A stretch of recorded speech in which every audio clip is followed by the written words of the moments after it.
우리 주신 말씀 우리 한 목소리로 봉독하겠습니다. 이스라엘 자손이 여호와께 부르짖어 이르되 우리가 우리 하나님을 버리고 바알들을 섬김으로 주께 범죄하였나이다 하니 여호와께서 이스라엘 자손에게 이르시되 내가 애굽 사람과 아모리 사람과 암몬 사람과 블레셋 사람에게서 너희를 구원하지 아니하였느냐. 또 시론 사람과 아말렉 사람과 마온 사람이 너희를 압제할 때에 너희가 내게 부르짖음으로 내가 너희를 그들의 손에서 구원하였거늘 너희가 나를 버리고 다른 신들을 섬기니 그러므로 내가 다시는 너희를 구원하지 아니하리라. 가서 너희가 택한 신들에게 부르짖어 너희 환난 때에 그들이 너희를 구원하게 하라 하신지라. 이스라엘 자손이 여호와께 여쭈되 우리가 범죄하였사오니 주께서 보시기에 좋은 대로 우리에게 행하시려니와 오직 주께 구하옵나니 오늘 우리를 건져내시옵소서 하고 자기 가운데에서 이방 신들을 제하여 버리고 여호와를 섬김에 여호와께서 이스라엘의 곤고로 말미암아 마음에 근심하시니라. 그때 암몬 자손이 모여서 길르앗에 진을 치었으므로 이스라엘 자손도 모여 미스바에 진을 치고 길르앗 백성과 방백들이 서로 이르되 누가 먼저 나가서 암몬 자손과 싸움을 시작하랴. 그가 길르앗 모든 주민의 머리가 되리라 하니라. 아멘. 사사기 10장 후반부를 우리가 봉독했는데 10장을 보니까 새로운 사사들의 이름이 또 등장합니다. 돌라 또 야일 두 사람의 이름인데요. 생소한 이름입니다. 이 사사들을 통해서 하나님은 이스라엘의 외적의 침입으로부터 지켜주십니다. 무려 45년간의 평화의 시대가 열렸어요. 근데 평화의 시대가 길어지니까 이스라엘 백성들은 또 하나님의 은혜를 잊어버리고 우상을 섬깁니다. 또 탈선의 길로 나아가는 겁니다. 하나님은 그들의 죄에 대해서 진노하시고 또 블레셋 사람과 암몬 사람들의 침입으로 그들을 또 심판하십니다. 그래서 18년 동안 또 억압을 받고 또 그 고통이 매우 심하게 되니까 다시 이스라엘 백성들이 하나님께 부르짖어 간절히 기도합니다. 오늘 10절 말씀이 바로 그 이스라엘 백성들이 기도하는 모습입니다. 10절 한번 같이 읽겠습니다.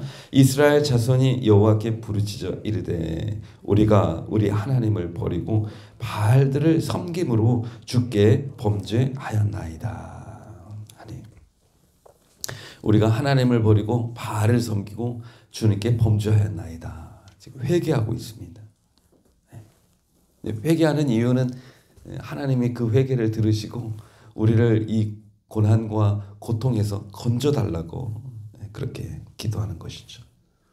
근데 이 간절한 기도를 하나님이 들으시고 외면하십니다.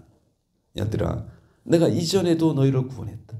그 이전에도 너희를 구원했다. 그러나 이번에는 내가 너희를 구원하지 않겠다. 차라리 너희가 택해 섬긴 우상들에게 가서 구원해달라고 기도해라. 나는 이번에는 너희를 구원하지 않겠다.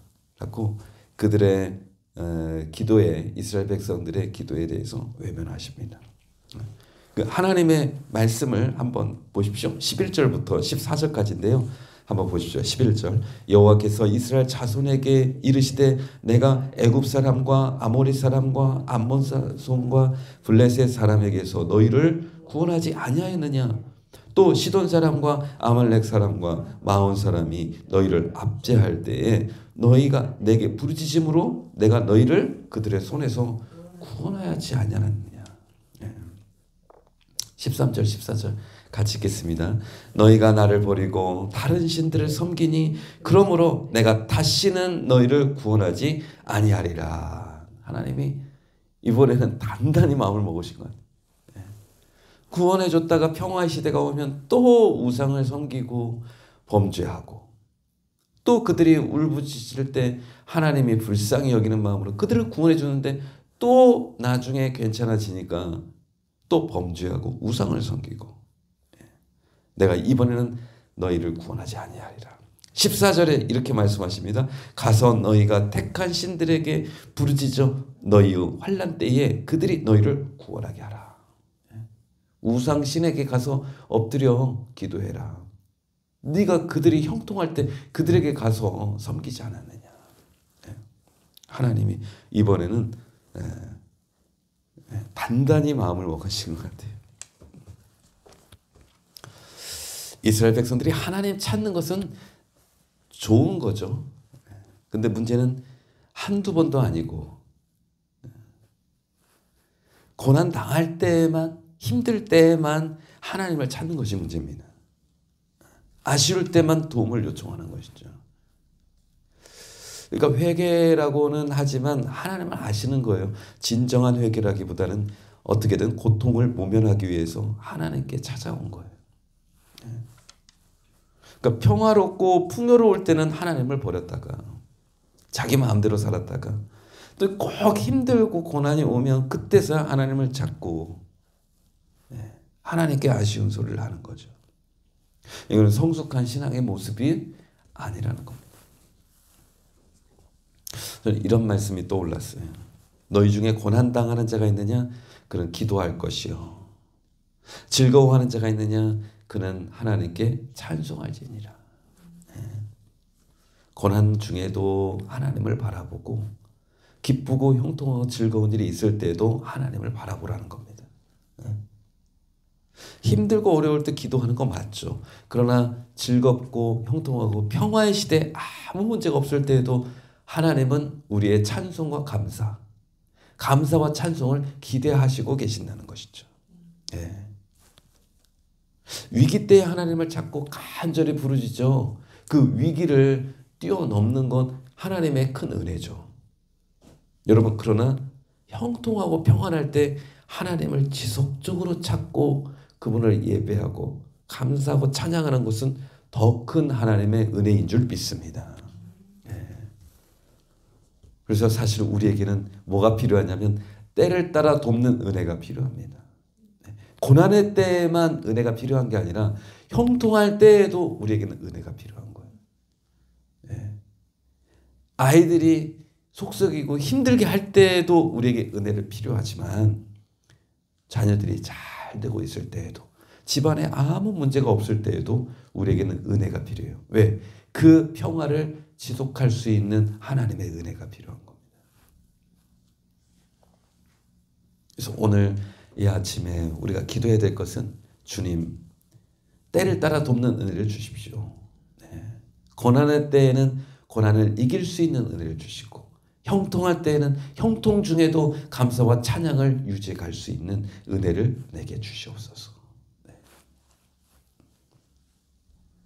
오늘 이스라엘 백성의 부르짖음에 하나님은 외면하고 계십니다. 다시는 너희를 구원하지 아니하리라. 그런데 이스라엘 백성들이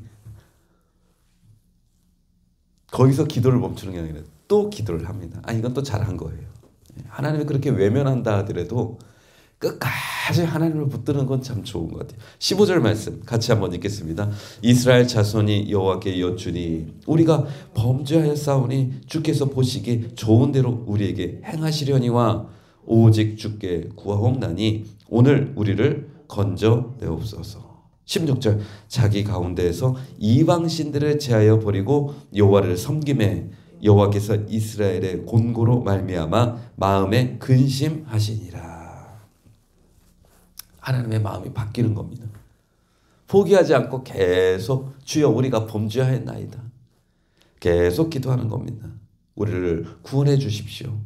그러면서 한 가지 더 중요한 걸 하는데 16절에 보니까 자기 가운데 이방신들을 제하여 버리고 우상신들을 다 없애버립니다.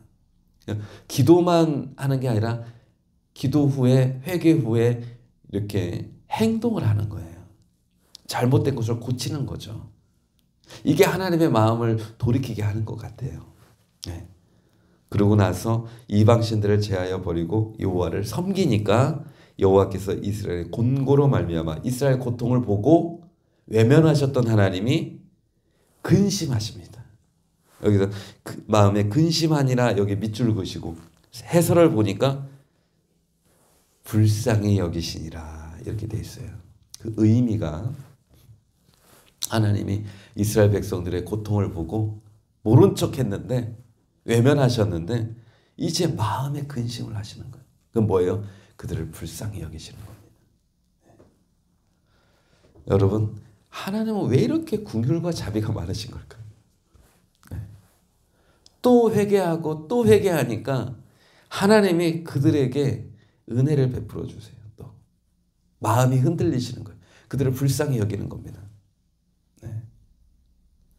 17절 18절 한번 보십시오. 그때 암몬 자손이 모여서 길르앗에 진을 쳤으므 이스라엘 자손도 모여서 미스바에 진을 쳤고, 이제 전쟁의 큰 위기 속에 있는데 뭐가 없냐면 그들을 이끌 지도자가 없는 겁니다. 18절 보십시오. 길르앗 백성과 방백들이 서로 이르되 누가 먼저 나가서 암몬 자손과 싸움을 시작하랴 그가 길르앗 모든 주민의 머리가 되리라. 지금 전쟁을 이끌 지도자가 없어요. 누가 먼저 나가서 싸움을 시작하랴. 만일 그런 사람이 있다면 그가 우리의 우두머리가 될 것이다. 근데 지도자가 없는 겁니다. 그런데 하나님께서 지도자를 세워주실 줄 믿습니다. 하나님은 왜 이렇게 은혜를 계속 베풀어 주시는 걸까요? 이유는 딱 하나입니다. 그들에게 은혜를 베풀지 않으면 그들에게 소망이 없기 때문에요. 은혜가 없으면 그들은 더 이상 살아갈 수 없기 때문에 그래요. 앞에서 하나님이 뭐라고 말씀하셨죠? 이번엔 내가 절대 너희를 구원하지 않겠다. 너희가 택한 신들에게 가서 도와달라고 부르짖어라. 여러분, 우상신은 이스라엘 백성들을 도울 수가 없습니다. 세상의 물질과 명예, 권력으로는 우리의 인생을 구원할 수가 없는 겁니다. 하나님이 돕지 아니하시면 그들에게 소망이 없는 겁니다. 하나님은 우리를 도와주시고 또 우리가 범죄하면 또 심판하셨다가 또 회개하면 또 도와주시고 회개하면 또 도와주시고 은혜를 베푸세요. 왜요? 은혜를 주시지 않으면 우리 인생에는 소망이 없기 때문에. 그래서 오늘 새벽에 우리의 기도는 주님, 우리에게 은혜를 주시옵소서. 오늘 우리가 살아갈 은혜를 주시옵소서. 기도할 때 우리가 기도를 멈추지 않고 40일 동안 끝까지 이어나갈 수 있도록 은혜를 베풀어 주십시오. 매일매일 내가 믿음으로 살아갈 수 있는 은혜를 주시옵소서. 나에게만 주시지 마시고 우리 자녀들에게도 우리 가족들에게도 은혜를 베풀어 주십시오. 우리 믿음이 연약한 성도들에게도 하나님 그들의 이름을 잊지 마시고 그들에게 은혜를 베풀어 주십시오. 하나님의 은혜를 베풀지 않으시면 우리 인생에는 소망이 없습니다. 상한 갈대를 꺾지 아니하시고 꺼져가는 등불을 끄지 아니하시는 긍휼과 자비가 많으신 하나님, 우리 자녀들과 우리 가족들을 불쌍히 여기시고 하나님의 은혜를 내려 주시옵소서. 우리가 부족해도 우리 믿음이 연약해도 우리 인생에 소망이 있는 이유는 하나님은 은혜가 많으신 분이시기 때문에 우리를 외면하지 않으시고 우리를 돌보시는 은혜가 우리 삶 속에 있기 때문에 우리 인생에 소망이 있는 줄 믿습니다. 오늘도 주님과 동행하는 복된 하루 되시기를 주님의 이름으로 축복합니다. 기도하시겠습니다. 주님, 긍휼과 자비를 베푸시는 하나님의 은혜에 감사하며 믿음으로 살아가는 주님의 자녀가 되게 하여 주시옵소서. 힘들 때에도 고난 중에도 하나님을 찾아 도움을 구하는 믿음이 있게 하시고 또 형통한 중에도 즐거운 중에도 감사와 찬송을 하나님께 드리는 참된 믿음의 사람 되게 하여 주시옵소서. 오늘 우리 심령 속에 하나님을 향한 뜨거운 은혜를 갈망하여 기도하기를 원합니다. 우리의 모든 기도가 땅에 떨어지지 않고 우리 심령 속에 우리 인생 속에 이루어지게 하시고 우리 먼 알지 못하는 후손들 우리 자녀들에게도 남길 거룩한 유산이 되게 하여 주시옵소서. 예수님의 이름으로 기도드립니다. 아멘. 우리 함께 기도하겠습니다.